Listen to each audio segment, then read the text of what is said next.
Thank you, Joe. Really appreciate it.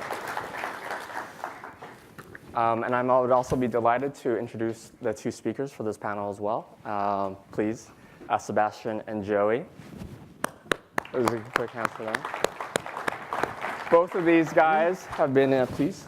Okay. Have been in security for over. Oh, David. Hey, apologies. Surprise. Yeah, surprise. All three of these guys have been in security for over a decade, almost two, I think, for a majority of them. And on top of that, we get the benefit of most of us traveling from out of state. I'm from the Bay Area. Joey's from Nashville. Houston, New York. And New York. Okay. All right. We have something that's a little bit easier. So in typical New York fashion, the guy who's from here actually took the longest to get up. Absolutely. My train. And a quick thing about each person as well. So Joey, he is an outspoken cybersecurity evangelist. Not only is he on the NHISAC, he's also works with schools to help shape cybersecurity law. So he's not only is he helping premise health, he's also helping the industry as a whole. Sebastien, he has been with Schlumberger for 17 years now? 18 years, yeah. Most recently became CISO in the beginning of 2018. So congratulations on that. And then, of course, we have David, who has been not only in security for his entire career, he's been a consultant, he's been an engineer, he's been an architect, and finally, CISO at BGC. All righty, so the first thing that I would like to kick off is to talk about a positive program each of you guys have done in cybersecurity. There's a lot of noise coming out. Let me fix this real quick. Just make my chest really big. A positive program you guys have each driven in your organizations. Love to hear something that people can take away from this discussion at their organization. Please go ahead, Joey. Sure. So I've been with Premise for about 8 years, and one of the tenets that I kind of established with my executive leadership, with my CEO, my CIO, and the rest was a couple things. One, that security actually can be a driver of business efficiency and a driver of profit. So thinking of it as a profit center is not something that people typically associate with security, but that's something that we've worked really hard at trying to establish. And the other thing that I worked with them on is I said, listen, while my job is to represent risk to you, really the job of a security leader is to enable and empower the business to move at the highest level of risk that it can without causing damage. So like when you think about a race car on the track and you see it flipped over on its side, some would say, if you add more security, better brakes, better systems on that accident probably would not have happened. I think that that's right, but I also think that it would not win a race either. Right? What makes the race car effective is the right amount of brakes, the right amount of roll protection gear to enable them to go at the highest risk level they can without causing any problems. So that's sort of my general philosophy. I'll hand it off. Yeah, that's a good point, Joey. So similarly for us in Schlumberger, feel at the point on cybersecurity helps a little bit driving some of the digitalization agenda, upgrades, technology, pushing technology, but it works as well in the other way. And we're right in the middle of a digitalization journey for the oil and gas industry overall, and Schlumberger really has a leadership position there in what we're doing. But for me, the security was not positioned at the right level in the company up to this year. And I put a big effort into communication to Phil's point earlier on educating the executive on where cybersecurity needs to be, mainly as our product gets more and more digitalized, including touchpoint with solution that we're offering to our customer. And that has been a big shift and a big success at the beginning of the year, which allows not only to elevate the discussion, to position it into a much more positive angle, not being this dark, scary thing of cybersecurity that we must take care of, but bringing it as an actually differentiator for Schlumberger in our offering to the oil and gas industry. And obviously, not to say opening larger pockets of investment for us in cybersecurity to do better work in that transformation. I would say, similar to Joey, recalibrating the risk level to where the business could operate. My business 4 years ago was very non-technology, very 20 years, 30 years of a good history of owning small pieces of the financial market, voice brokerage, nothing with technology. And then 4 years ago, there was recognition that technology has to come. And I think at the same time, there was a gigantic regulatory wedge coming in at the same time, which meant the business had to grow. The old school sort of security thinking had to go away. And so a lot of what I do, I've brought an actual security program to a business that never had one before. And that's massively difficult when you have tech debt and you have people who don't realize. My first day on the job, I asked one question: do we have any data that we need to protect here? And everyone said no. So yeah, 3 years later, I have GDPR coming, and that we're getting hit by a truck. So I think a lot of what my job here and what I've been doing is explaining what security is, getting buy-in from everybody, and making sure that we actually are protected. So you all brought up a really great point in terms of organizational structure and changing the culture of the organization. I'd love, for context of the group, and because there's a lot of CIOs here, I'd love to understand how's the organization structured. Who does the CISO report to? Who does the CIO report to in your organizations? Sure. So I can take that one for my side because we had a very recent evolution where security was actually in my previous role premise, which was IT security under the global IT infrastructure operation director, which was my role.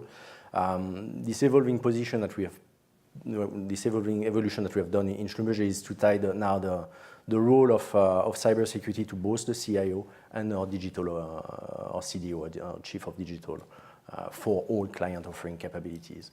So it's a step. I still think that I should ideally be independent, because there is some aspect where I should be able to challenge both the pillars there in the work that they do. But I'm very well supported right now by both these leaders, so I'm not too concerned in the current status. So I report into the CIO, and he has like 6 bosses, which is really difficult for him. But ultimately, security is under him. But it's definitely seen. I'm the only direct who briefs the board, who deals with regulators. So while I'm technically under the CIO and he's at that level, I'm sort of a bubble on the side. But to your point, the dream is to get out from under IT so that we can stop being share values with IT and sort of actually help them along a little better. So yeah, I mean, for us, it's been kind of an interesting journey. I've gone from reporting into IT to reporting directly to the CEO. At the end of the day, I think it doesn't matter. What matters for security is to be able to have direct access to the rest of the executive suite and be able to speak on even keel with them. I found that when we moved security out from under IT, it created some unintended consequences, that it actually created a little bit of an us versus them mentality with our technology front, and we really didn't want that, because tactically, the security function is bound at the hip with IT, and I think it's a two-way street. For the security function, it's really important for them to realize that the initiatives that security wants to get done usually involve 80% heavy lifting by the IT, by the infrastructure team, by the dev teams, by whatever it is. And I always say to my security team, like, you got to get some skin in the game, guys. It's not good enough to say, hey, sorry your weekend's going to be blown, sorry you're going to miss your anniversary, but stay back here and patch, I'm going to go out, right? Like, that's not okay. However, strategically, obviously the security mission is different, it's distinct, right? And so we had to come to an alignment with my CIO and my CEO, and we're all totally aligned, but to say, hey, for example, we want a separate budgetary process, right? So if the board comes down and says, reduce IT costs by X%, that should not necessarily affect security. It's okay to have the reduce your security cost discussion, but not for the same reasons, because the strategic mission is different. Agreed. And that's something we're seeing across industry as a whole. The number of CISOs reporting directly to CEO or to the board is increasing. And by 2020, a vast majority of CISOs will probably be reporting to the board or to the CEO directly. And between those three, I'm assuming everyone agrees directly to the board is best or to the CEO is best. What do you guys think? I don't have a special take on this one. I think it's more for me. What interests me is the independence, simply to be able to do what is right for the company. Whether you report to the board or the CEO does not really matter. Again, I mean, in my case right now, the current situation, the current setup is right because the leaders are right, and we work well together. But things can change. I think that's agreement with the most. Yeah. I mean, I think it's important to have exposure to the board, regular dialogue with the board, right? But I wouldn't want to report directly to the board because the CEO is ultimately accountable for what happens in our organization, including on a security front.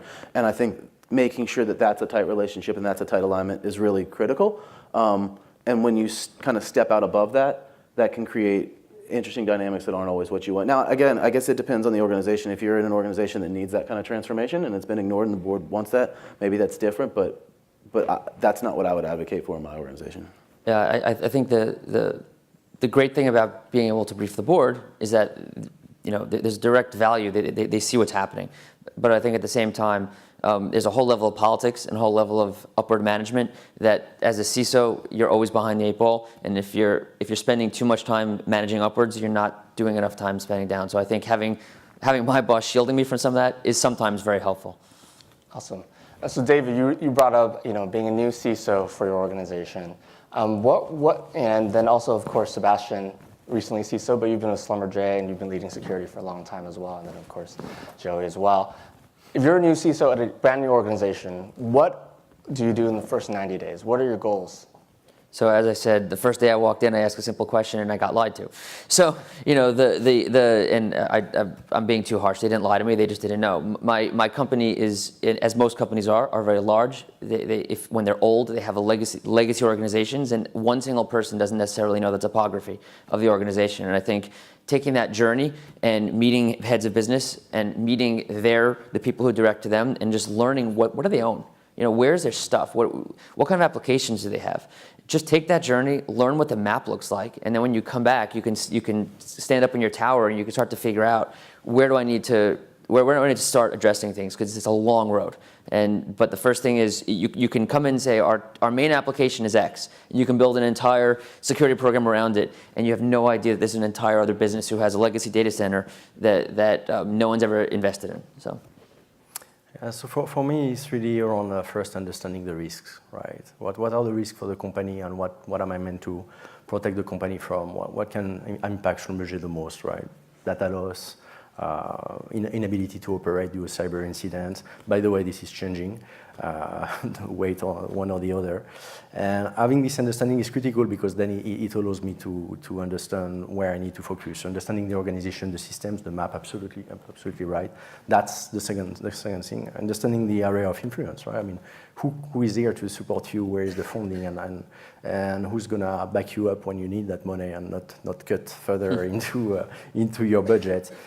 So that's the 3 elements that I recommend to focus on. Starting with the risk is, for me, essential because that's understanding what you're after, really.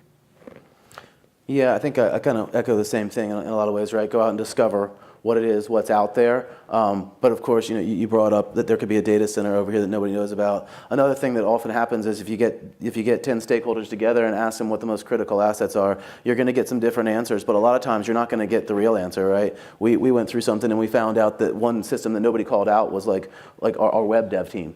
And it turned out that when we mapped it all out, like if we lost that functionality, the ship was sunk completely. But nobody called that out. They called out the systems that host the PHI or the systems that had other things. So, I go in and look at it. I started out, from an attacker perspective, I kind of look at it and said, if I were trying to affect this organization adversely, what would that look like? What would that feel like? What would I do? And then take that back up as a discussion with leadership because, it's important for security to remember we're all in business because it's about taking risk. If there was no risk involved, we wouldn't be doing anything, right? There wouldn't be any challenge. There wouldn't be any revenue generation. But so the question is, where do we get to that acceptable level of risk? That's the area that we want to run at. So what has been a recent investment? And by investment, I mean people, process, technology that you guys have been proud of and that you'd love to share and would hope other organizations would do as well. Well, I'll go first. So for us, I'm a big advocate of don't throw technology at a problem, right? A lot of times you can buy all kinds of solutions and you haven't solved anything. Or I've seen teams go out and say, we got to have this new bright shiny thing. And you know what? They might need it. It might legitimately be a need. However, if you did not optimize the last 3 things that you brought in-house that were a legitimate need at the time, you're not going to do it with this one. The thing that I found that drives the most is when you get other folks involved in the security mission and engaged. One of the things that we did that went really well was in standing up our third-party risk management program, we actually used that as a function to drive a lot of change in the organization. I talked a little bit about driving profit and driving, ROI through security. We use that as a function to kind of unite our legal, our procurement, our IT functions, and go back to our COO and say, hey, look, you just dropped 250 vendors on us that we need to do risk assessments on, and that's fine, but we noticed that 180 of them do almost exactly the same thing. How about you go whittle that list down a little bit and come back to us? And that actually empowered the business we had to do less risk assessments, we were able to get new verticals up faster, we were able to develop more strong, tight partnerships with those vendors that we did, get leveraging purchasing power with them, and again, drive things a lot faster just by simply having the conversation, uniting the different people, connecting the dots, and that costs no money, right? That's just communication. Awesome. Yeah, so a lot of good point, Joey. And for us, similarly, I mean, it's a mix of people and technology, right? And you have to balance both the investment on people, your people, the education of a software developer. We have a few thousand of those in my company, and making sure that you train them, you help them understanding that developing a software for an endpoint is not the same thing as developing a software that runs as a service, and that your company runs as a service. So that's pretty critical. The investment is also the time that I spend with my partners. We don't build everything on security. There is a lot of things that any CISO can follow in terms of playbook. Working with partners is pretty essential for me. We have big ones and some tiny ones, startups, right? And investing the time there to help our partners evolve their products. And here I really see partners, because I really say partners. It's not just vendors and service providers. It's really true partners that we are operating with to help us deliver better service, basically, and better security for the company. This is pretty essential, and I have a good list of those. I would say for me, it's been people. The people I've brought together, we started out with a very, very small team of what I call button pushers, guys who just change firewalls all day. And by growing the team in a lot of interesting ways, hiring people straight out of college, training them up, what I found is I've uncovered innate capabilities that within the people who were there, especially around threat. I think I had a guy there a long time, came out of the Windows side of the house, and had this innate ability to see the matrix and do incredible things with threat and incident response. And when we recognize that, guys like him or guys and gals like him are very hard to find. And I tell him all the time, he sees the matrix. And I let him build an entire threat organization. And he didn't need any money. We spent a lot of money on him, but on his stuff, but he didn't need it. It was getting him, getting the rest of the team tuned in, and that's why my program is succeeding, because of the people. Yeah. So you guys are saying it's hard work and not just a silver bullet. You don't just go buy that random control and everything solves itself. Yeah. Shucks. As a VC, I don't like to hear that. Just kidding. I mean, it's weird because I get so many LinkedIn comments from salespeople who say that they have that silver bullet, but I've yet to find one that actually does it. Or the shiny object, right? So you can, awesome. So, lightning round. Number one threat in security, maybe not your organization, but just overall today for each of you guys. So number one threat really depends the enterprise, right? I mean, there's so many threats around there. So prioritize versus your risk, right? I mean, for Schlumberger, we have some very specific threats that we're affecting around phishing, the usual thing, right? Now, the number one threat that I see overall at a high level is the exponential growth of threats, right? The exponential growth of attacks, the fact that we're all talking about artificial intelligence, machine learning, automation, etc. Well, the bad guys are using the same technology now, and they start adopting their into this transformation journey themselves to hit us faster, stronger. And that's probably overall the biggest threat that I can see right now. So the growth and threats overall, yeah. It's not sexy, I hate to say it, but it's still malicious content delivered by email. That, to me, that's where we spend our most money. That's where we spin our most cycles. That's where our biggest impact over the past few years has come from. It's again, it's not sexy, but it's where we put our time, and that's where our biggest threat is. Awesome. Yeah, I would agree with that. I mean, it's the people behind it, right? A gun's never shot itself. Somebody's got to shoot a gun, but right. I mean, we have to communicate with the outside world. Email is the mechanism to do it, and that's the wide open door. Despite all the controls you throw up, like it was mentioned. I mean, it's a cat and mouse game. It's always going to be so. Well, I'm honored to be on this panel with you guys. Thank you very much for your time. I learned a lot. Hope the audience learned a lot as well, and I'd like to thank them for your time as well. Thank you. Thanks.